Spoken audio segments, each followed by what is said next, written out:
बात करेंगे पटना की कुम्हरार सीट से जनसुराज पार्टी ने मशहूर गणितज्ञ के.सी. सिन्हा को उम्मीदवार बनाया है।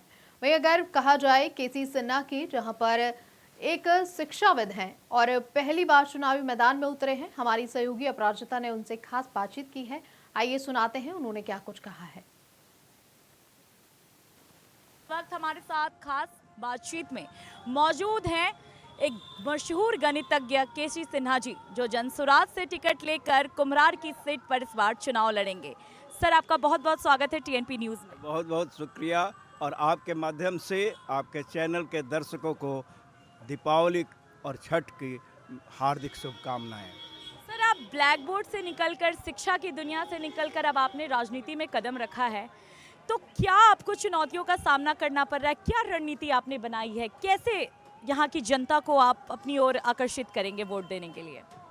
शिक्षा का हमारे पास काफ़ी वर्षों का अनुभव है और ये मेरा कर्म क्षेत्र रहा है। 40 से ज़्यादा वर्षों से हम इस क्षेत्र में रह रहे हैं और इस क्षेत्र के समस्याओं से हम पूर्णतः अवगत हैं।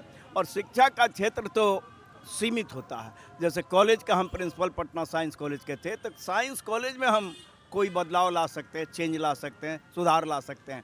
लेकिन राजनीति का क्षेत्र व्यापक होता है, प्रदेश के स्तर पर, बल्कि प्रदेश क्या देश के स्तर पर होता है। तो राजनीति में भी लोगों को आना चाहिए और अपने अनुभव, इतने वर्षों के अनुभव का यूज इस राजनीति में करना चाहिए, तभी यह प्रदेश आगे बढ़ेगा, विकसित होगा। सर, जनसुराज ही क्यों? जनता भी जानना चाहती है। आप इतने सालों से, शुरू से आप मतलब शिक्षक की दुनिया में हैं, आप गणित की पढ़ाई कराते हैं कितने स्टूडेंट को, तो आपने जनसुराज को ही क्यों चुना और कोई पार्टी क्यों नहीं? प्रशांत किशोर जी पटना साइंस कॉलेज के इंटरमीडिएट के विद्यार्थी थे 91-93 सेशन में, और मैं शिक्षक था। तो एक दूसरे को हम लोग उस समय से जानते हैं।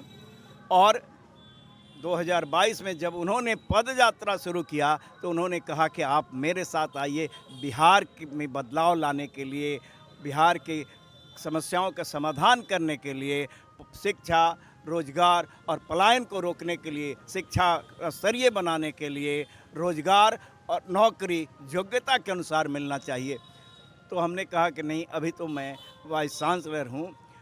2024 अगस्त में मेरा टर्म वाइस चांसलर का ख़त्म हो गया। तो फिर उन्होंने याद दिलाया कि आपने कहा था कि मेरा टर्म ख़त्म होगा तब सोचेंगे। तो उन्होंने बार बार आग्रह किया और हम एक दूसरे को जानते थे और उनका विजन हमको बहुत अच्छा लगता है। उनके दिल में बिहार के लिए एक दर्द है और हमारे दिल में भी बिहार के लिए एक दर्द है। हमको बिहार ने बहुत कुछ दिया है, अब पे बैक करने का समय आया है।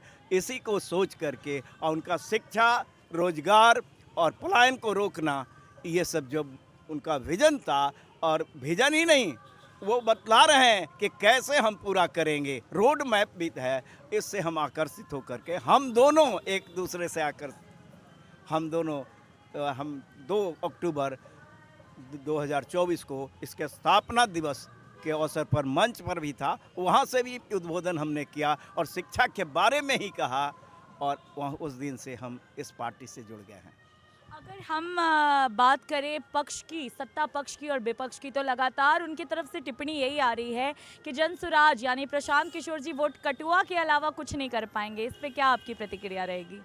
मान लीजिए बिहार को बंगलोर, हैदराबाद, गुड़गांव, पूना जैसा विकसित किया जाए, तो निश्चित रूप से यहाँ के बच्चे जो वहाँ नौकरी करने जाते हैं, यहाँ आएंगे। तो आप इसको वोट कटवा कहिएगा कि वहाँ से काट करके आप यहाँ ला रहे हैं। कहीं ना कहीं तो जनता को निर्णय करना है, और हमें जो वोट मिलेगा वो किसी न किसी का वोट कट करके ही तो मिलेगा। और मैं आश्वस्त हूँ, हमको पूरा विश्वास है। और जैसा समर्थन युवा वर्ग का मिल रहा है, और युवा ही तो बदलाव लाते हैं, तो लगता है कि हम वोट कटवा नहीं, हम वोट बटोरने वाला पार्टी हैं।